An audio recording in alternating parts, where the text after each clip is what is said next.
The death of Tupac Shakur is one of the biggest mysteries in hip-hop. Pac was such a legendary figure, and the details around his death seem so wild. It's hard not to question what really happened. According to his former business partner Suge Knight, Tupac was never actually killed and is still alive to this day. Let's take a closer look at what really went down with the murder of Tupac Shakur. Tupac Amaru Shakur was born in East Harlem in 1971. His mom, Afeni Shakur, was a political activist and member of the Black Panther Party who named the rapper after Tupac Amaru, the revolutionary from Peru. When Tupac was in the 8th grade, his family relocated from New York to Baltimore, where he attended the Baltimore School for the Arts. Here, he studied acting, jazz, and poetry and became very creative. In 1988, Pac moved to Marin City, California, which is in the Bay Area, about 5 miles outside of San Francisco. He started rapping in 1989 under the name MC New York, but he debuted as Tupac in 1991 when he featured on the Digital Underground single, Same Song. Not long after that, he was featured on the soundtrack to the album Nothing But Trouble and dropped his first solo album, Tupacalypse Now. The album peaked at number 64 on the Billboard chart and was certified gold in 1995. But the album also attracted a lot of controversy after a man named Ronald Ray Hubbard would kill a Texas Highway Patrol trooper, and his defense attorney would claim that he was influenced by Tupac's themes of police brutality. The album would face a lot of criticism from Dan Quayle, the Vice President of the United States at the time, and instantly made Pac a controversial figure. Pac would release his second album, Strictly For My in 1993, which debuted at number 24 on the Billboard charts. Pac was slowly getting more and more popular, and he was getting closer to the West Coast gangster rap sound that he's known for today.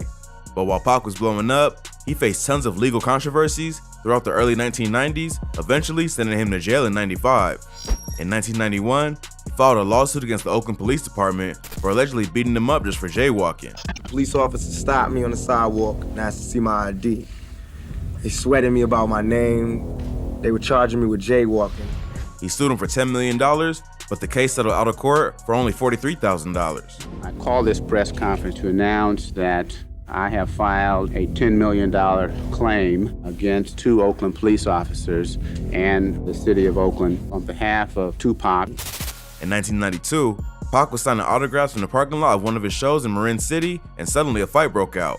Pac was carrying a Colt Mustang pistol and drew it to protect himself. At some point, he allegedly dropped it on the ground and someone else picked it up, accidentally letting off a shot. That shot hit a 6-year-old boy named Quaid Walker Teal, who was riding his bike at a schoolyard 100 feet away. The boy was hit in the forehead and killed instantly. No one was ever arrested for the shooting, but the boy's family filed a wrongful death lawsuit that settled out of court for $300,000 to $500,000. In 1993, 2 brothers and off-duty cops named Mark and Scott Whitwell were out having a drink with their wives. They were crossing the street when a car Tupac was driving almost hit them. They were pretty drunk at the time, and they started an argument with Pac and everyone else in the vehicle. Another car pulled up as backup, and the Whitwells both ran away.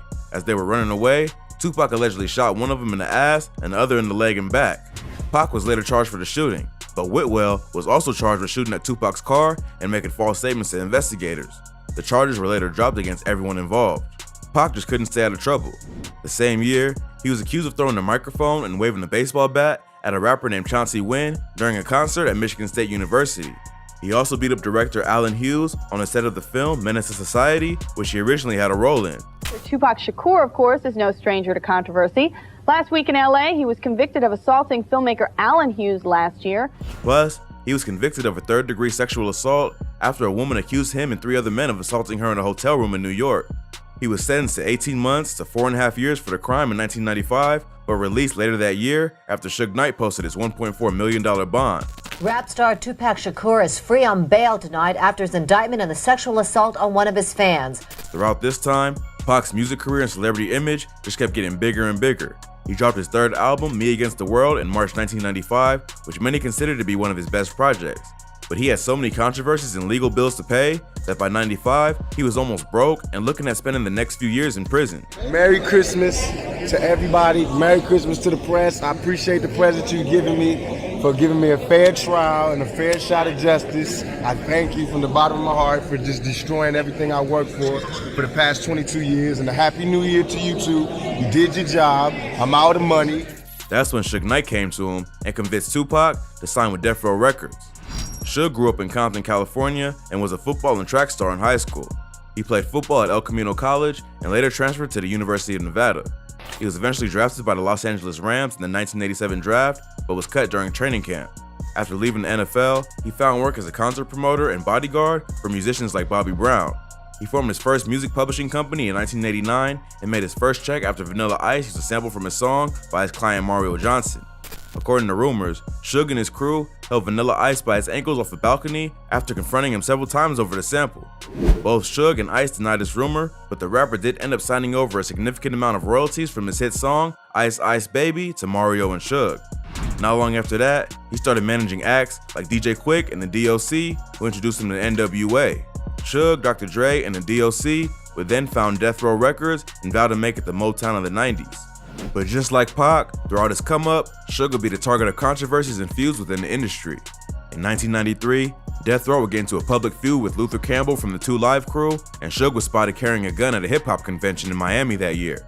Suge was also known to be affiliated with the Bloods, and in '94, he opened a nightclub in Las Vegas called Club 662. The number 662, spelled out on a telephone keypad, spelled out MOB, member of the Bloods. Then, in 1995, he pled no contest to assaulting 2 rappers at a Hollywood recording studio and was sentenced to 5 years of probation. So when Suge met Tupac, they immediately clicked. There were 2 major figures in hip-hop who were hated by the media and constantly criticized for their glorification of violence and anti-establishment views. But while Tupac was struggling, Suge was still making millions from hit albums on his label like Dr. Dre's The Chronic and Snoop Dogg's Doggy Style. He agreed to help Pac out of the situation he was in, and they formed a partnership that would last up until Tupac was murdered a year later. Pac signed to Death Row Records and was released from Clinton County Correctional Facility in October 1995. Not long after that, Suge would travel to New York for the 2nd annual Source Awards, where he famously took the stage and dissed Diddy from Bad Boy Records. He dissed Diddy for appearing in his artist videos and collaborating on their songs, even though he was also trying to be a record label CEO. He also invited any artist who wanted a serious label run by serious executives to come to Death Row.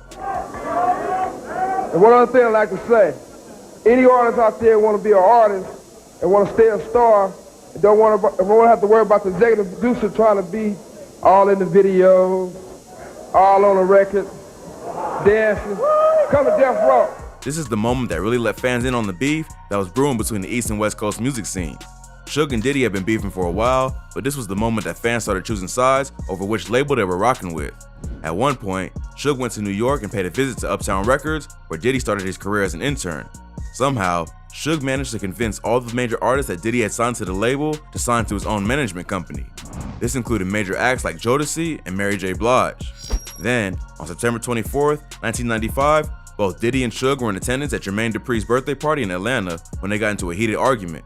Suge was with his bodyguard, J. Big Jake Robles, who was also a member of the Bloods. The fight escalated to the point that Diddy's childhood friend and bodyguard, Anthony Wolf Jones, pulled out a gun on Big Jake and was shot and killed.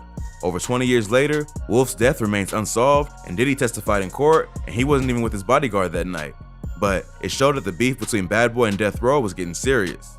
In 1996, Pac released his double album, All Eyes on Me, which many consider to be his best record and one of the greatest projects of all time. It debuted at number 1 on Billboard and sold 566,000 copies the first week. Pac was living the high life and was one of the most popular artists in the country. But he could only enjoy his success for so long, as he would be murdered later that same year outside a Mike Tyson fight in Las Vegas. On September 7, 1996, Tupac attended the Mike Tyson vs. Bruce Seldon fight at the MGM Grand Casino in Las Vegas. After the fight, Tupac and his bodyguards were leaving the casino when they got into a fight with a man named Orlando Anderson in the lobby. Anderson was a member of the Southside Compton Crips who were beefing with the Bloods in Death Row. A few months prior, Anderson had been involved in an altercation at Lakewood Mall where he and his crew assaulted a man named Trayvon Lane, who was a member of Death Row, and snatched his chain. Lane ended up seeing Anderson at the fight that night and told Suge to take care of him. After the fight, Suge and Tupac got into a car and left the casino. They were stopped at a traffic light at the intersection of Flamingo and Koval when a white Cadillac pulled up alongside them and the passenger started letting off shots. Tupac was hit 4 times and Suge was grazed in the head. Pac was taken to the hospital and put into a medically induced coma and officially died 6 days later on September 13, 1996 at just 25 years old. It's now been almost 25 years since Pac was killed, and yet no one has ever been arrested for the murder. While some fans are convinced that his murder was orchestrated by Diddy as a part of the East Coast-West Coast beef, others say it was Anderson's crew who were seeking payback. Another theory is that Suge himself arranged the hit after rumors started circulating that Pac was unhappy with the situation at Death Row and looking to get out of his deal. The rumors were also fueled by the fact that the police investigation had so many holes in it. A member of Tupac's entourage named Yaki Gaddafi told police that he could identify the killer, yet it never followed up with him and he would be murdered 2 months later. Bad Boy star rapper Biggie Smalls would be murdered only 6 months after that, which added to the rumors that both murders were the result of the East Coast-West Coast beef. Biggie and Tupac were once friends and collaborators who had a falling out after Tupac was robbed at gunpoint in the lobby of Quad Studios in NYC. He accused Biggie of setting him up, and after that, they would send diss tracks back and forth at each other. This included the infamous Hit 'Em Up, where Tupac claimed he slept with Biggie's wife. But despite this heated rivalry, no one from Biggie's camp was ever investigated for the murder. In 1997, Tupac's mom, Afeni Shakur, sued Death Row Records for mishandling her son's finances and stealing millions of dollars from him. Many believe that this provided even more evidence that Suge may have had something to do with the murder. Just a week before he was killed, Tupac fired his lawyer, David Kenner, who also represented Death Row, and drafted his contract with the label. Plus, Suge was the one who invited Tupac to the fight and could be seen on surveillance footage from the MGM lobby making a phone call right before he and Pac got in the car. Another strange detail is that Knight claims that a bullet grazed his head, but this was never verified by any police officers or hospital staff. I got shot in the head, got grazed some other places, but I still got the bullet in my head. It's still there.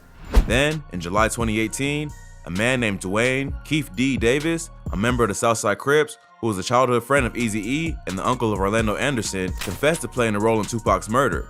He claims that he was a passenger in the white Cadillac that night and he had been paid $1 million to kill Tupac by Diddy. He refused to name any other passengers, but confirmed that Anderson, who had been killed in '98, was the shooter. Diddy denied these rumors and still maintains his innocence. At the time of the confession, Davis was looking at doing 25 years in prison for an unrelated crime and may have been trying to use the confession as leverage. Like many young celebrities who died under mysterious circumstances, many fans believe that Pac is still alive and faked his own death and that he's hiding somewhere in a foreign country. In 2015, news reports started coming out claiming that a man named David Myers claimed to have helped Tupac fake his death and that Suge was in on the plot as well. This theory seemed to be backed up by an interview Suge did on TMZ where he claimed that Tupac was still alive. Suge says, "If you think about it right, why do you think nobody's been arrested if they said they didn't want to kill Tupac? Because Tupac not dead. If he was dead, they would be arresting those dudes for murder.